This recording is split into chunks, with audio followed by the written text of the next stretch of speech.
The morning after the new neighbors moved in, I was sitting in the living room watching a Beverly Hillbillies rerun. Dad was at work, of course. He usually leaves the house at about 7 in the morning and gets home at around 8 if it's not a busy day. I miss him lots, but as he points out, he didn't get to be Uniglobe's Man of the Year by sitting on his duff. I was jotting down a few notes for my TV commercial trivia book when Mum walked into the living room with a plate of granola chocolate chip cookies. "Thanks, Mum," I said. "I'm starving." "Oh, they're not for you," she replied. "They're for the new neighbors. I want you to go next door and say hello." Now, to tell you the truth, I had pretty much forgotten about the new family next door. Sure, I was curious about why they had so many TVs. In fact, last night before I fell asleep, I found myself wondering if there might be a kid living there who was as obsessed by television as I was. A new friend, maybe. Someone to trade Batman or Star Wars cards with. But by morning, the possibility had seemed pretty unlikely. Probably Mum and Dad were right. The new neighbors owned a television repair shop. Either that or they were a family of weirdos, the kind of people who think aliens talk to them through their TV sets or something goofy like that. Why do I have to go next door?" I asked. "Because your father's at work and I'm late. I'm shooting a hairspray commercial at 11 o'clock. "But Uniglobe's new deodorant commercial is premiering today. I promised Dad I'd watch it." "Well, you can see it tonight, honey." She grabbed her purse and she headed out the door. "I left a few cookies in the kitchen for you to eat when you get back. Have a good day." The door closed and I was alone in the cool, dark house. We always lower the mini blinds during the day to keep the glare off the TV screens. I watched the rest of the Beverly Hillbillies and I waited for Dad's commercial, but it didn't appear. I knew I should go next door, but I hated the thought of going outside into the hot, bright sunshine.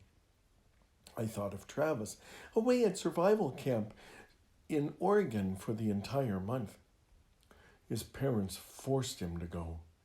His dad said he was turning into a pasty wimp, and he needed to get a sunburn on his nose and calluses on his hands.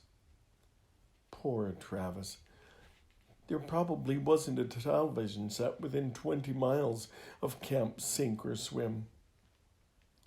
I watched an Andy Griffith Show rerun, and then decided I'd better go next door before my mom came home and yelled at me.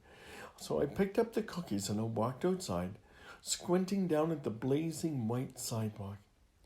Immediately, I began to sweat, and not just because of the heat. The truth is, I'm kind of an introvert. At least that's what my 6th grade teacher wrote on my report card at the end of the year. I mean, I'm totally relaxed around my parents, and talking to Travis is a cinch.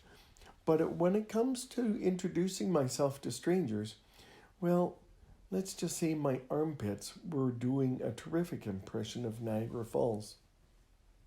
I dragged my feet across the lawn and rang the new neighbor's doorbell. While I waited, I shifted from foot to foot and gazed up and down the street. Ours was a pretty typical Southern California neighborhood.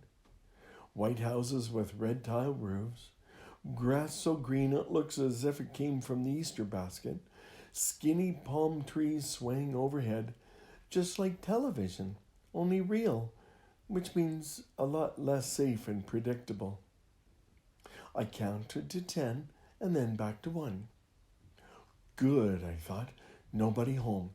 I turned ready to hightail it back to my comfortable TV set when the door opened and there they were, the new neighbors. There were 2 grown-ups and a boy about my age. They were tall and slender, with moon-shaped faces and pale bluish-white skin. All 3 of them were wearing matching red and purple jogging suits and multicolored athletic shoes.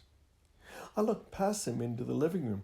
A huge multi-level shelving unit stood against the far wall, the kind of thing people use to store their TV, VC, and stereo, plus videotapes, books, and records. But these shelves held nothing except TV sets. There must have been at least 24 of them. Welcome to the neighborhood, I mumbled. My name is Russell Brinkerhoff, and I live next... Oh, cookies, the woman squealed. Wholesome and delicious. Just like Grandma used to make, the man chimed in, but even better, because they're available at your local supermarket. No, they aren't, I stammered. My mum made them. Good, the boy shouted. He grabbed a cookie and took a big bite. Then he turned and he spat the whole mouthful on the floor. Hey, I cried. No, the man scolded. Mum just waxed that floor and my boss is coming over for dinner. Don't worry, dear, the woman said. Spills and stains wipe away in a snap with mop and shine. Then they all started to sing, mop and shine, saves you money, saves you time. Well, I gotta go, I said, backing down the porch steps. Oh, don't leave, the kid cried. I've got 16 televisions in my room. I know the words to every dog food commercial. With that, I turned and ran.